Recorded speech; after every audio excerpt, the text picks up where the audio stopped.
This is the Buzz Centris E-bike, and at the time of this recording, it comes in for only $900, which I feel like nowadays, just hit a B.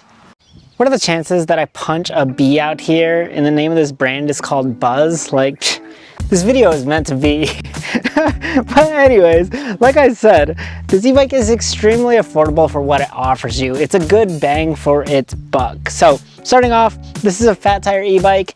It is a 20-inch by 4-inch tires, and they feel very comfortable to ride on. I prefer fat tire e-bikes versus regular e-bikes, especially for the area I ride in, because these feel way better to ride on gravel roads or in the yard or even on pavement. They're just more comfortable. They absorb more stones, especially with the front suspension. That seems to help a little bit as well. The seat, however, it's just so-so. It's not the most comfortable seat, but if you want to replace it, that's very cheap to do. But honestly, the riding experience is pretty nice with the fat tires on it.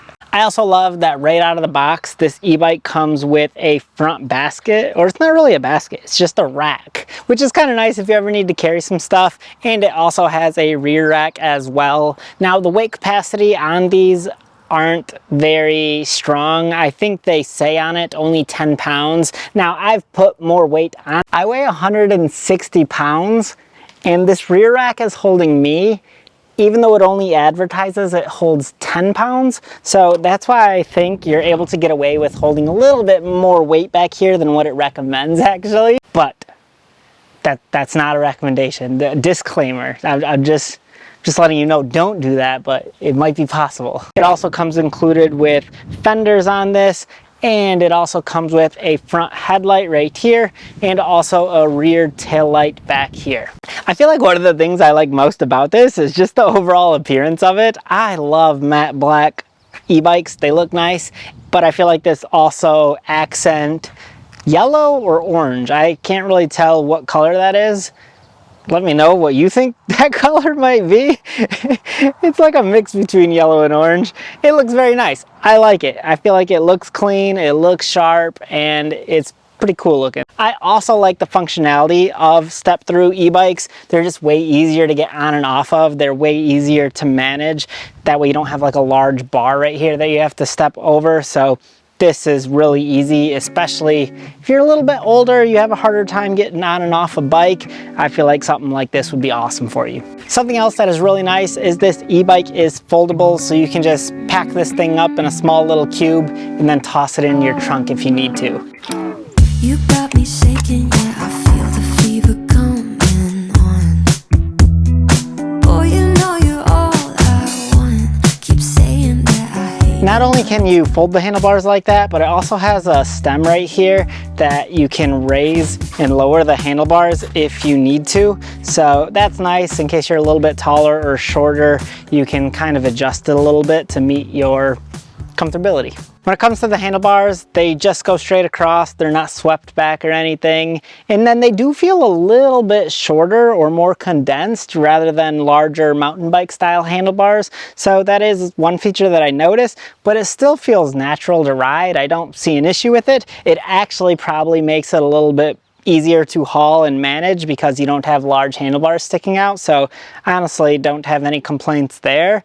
And then it has your typical screen layout with your normal metrics on it. It also has 5 different pedal assist levels that you can toggle with on the buttons right here. And then it also shows your battery life. It just shows it as a bar indicator, and I personally like when it shows a number instead. That way it gives you a little bit more specific of an understanding of how much battery life you have, but it's still easy to see and easy to understand. So basic screen layout there. And then on the right hand side, it's got your shifter right here, which is a twist shifter, which is a little bit different. Most e-bikes that I've tested out have a thumb shifter, but this one, you just have to twist it to shift through gears. So that's a little bit different, but it feels fine to operate. I honestly don't have any complaints with it. It works fine. And then the grip pads on this thing feel very nice and comfortable. I really enjoy them. Then it has a bell on your left-hand side here, and then it also comes with mechanical brakes. And these do a safe job at stopping the e-bike. It stops it safely and abruptly, but I personally like hydraulic brakes better. They just feel a little bit better quality, but they're also more expensive. So the reason that this is able to be more of an affordable option for an e-bike is because some of the components like that are just average. They're not like the high-end premium hydraulic brakes. So that is one thing I notice about it. And then also it comes with a thumb throttle right here on the right hand side, and this doesn't actually work when you're at a standstill. You have to start pedaling it first, and then you can hit the throttle and it will give you assistance. And also when it comes to the throttle, I wish it was in slightly of a different spot, just because where your hand fits comfortably on the grip pad here, it's kind of a far stretch to get to the throttle. So I wish that the throttle maybe was over here in place of this bell, and maybe it was a left-hand throttle. I feel like that would be more of a convenient spot for it to be located, because it's such a far reach for where it's at currently right now. So that is one thing that I would change, is just the orientation or the location of this throttle.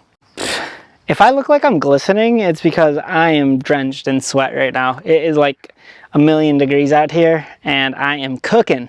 This e-bike comes with only a 500 watt motor, but it still felt powerful enough to get me around my neighborhood wherever I wanted to go, up hills, down hills, in the grass. It still seemed to operate fine, so I still feel like it had plenty of power. Even though it's a 500 watt motor and not like a 750 watt motor, I still feel like it gets the job done.